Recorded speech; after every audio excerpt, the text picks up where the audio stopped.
Chapter 6 Dinosaur Valley. "Annie, look at this," Jack called. "Look at what I found." Annie had gone up to the hilltop. She was busy picking a flower from the magnolia tree. "Annie, look, a medallion!" But Annie wasn't paying attention to Jack. She was staring at something on the other side of the hill. "Oh, wow," she said. "Annie!" Clutching her magnolia flower, she took off down the hill. "Annie, come back!" Jack shouted. But Annie had disappeared. "I'm gonna kill her," Jack muttered.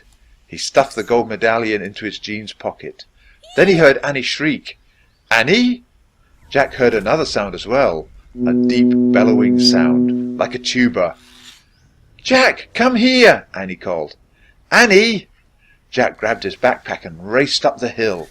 When he got to the top, he gasped. The valley below was filled with nests, big nests made out of mud, and the nests were filled with tiny dinosaurs. Annie was crouching next to one of the nests, and standing over her was a gigantic duck-billed dinosaur. "Don't panic! Don't move," said Jack. He stepped slowly down the hill toward Annie.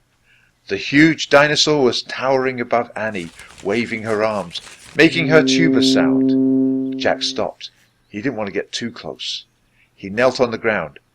"Okay, move toward me, slowly," he said. Annie started to stand up. "Don't stand, crawl," said Jack. Clutching her flower, Annie crawled toward Jack. The duck-billed dinosaur followed her, still bellowing. Annie froze. "Keep going," Jack said softly. Annie started crawling again. Jack inched farther down the hill until he was just an arm's distance from Annie. He reached out and grabbed her hand. He pulled Annie toward him. "Stay down," he said. He crouched next to her. "Bow your head. Pretend to chew." "Chew?" "Yes.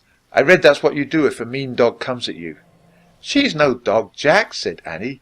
"Just chew," said Jack. Jack and Annie both bowed their heads and pretended to chew. Soon the dinosaur grew quiet. Jack raised his head. "I don't think she's mad any more." "Thanks, Jack, for saving me." "You have to use your brains," said Jack. "You can't just go running to a nest of babies. There's always a mother nearby." Annie stood up. "Annie!" Too late. Annie held out the magnolia flower to the dinosaur. "I'm sorry I made you worry about your babies," she said. The dinosaur moved closer to Annie.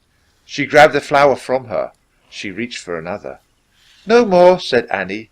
The dinosaur let out a sad tuba sound. "But there are more flowers up there," Annie said. She pointed to the top of the hill. "I'll get you some." Annie hurried up the hill. The dinosaur waddled after her. Jack quickly examined the babies. Some were crawling out of their nests. Where were the other mothers? Jack took out the dinosaur book. He flipped through the pages. He found a picture of some duck-billed dinosaurs. He read the caption.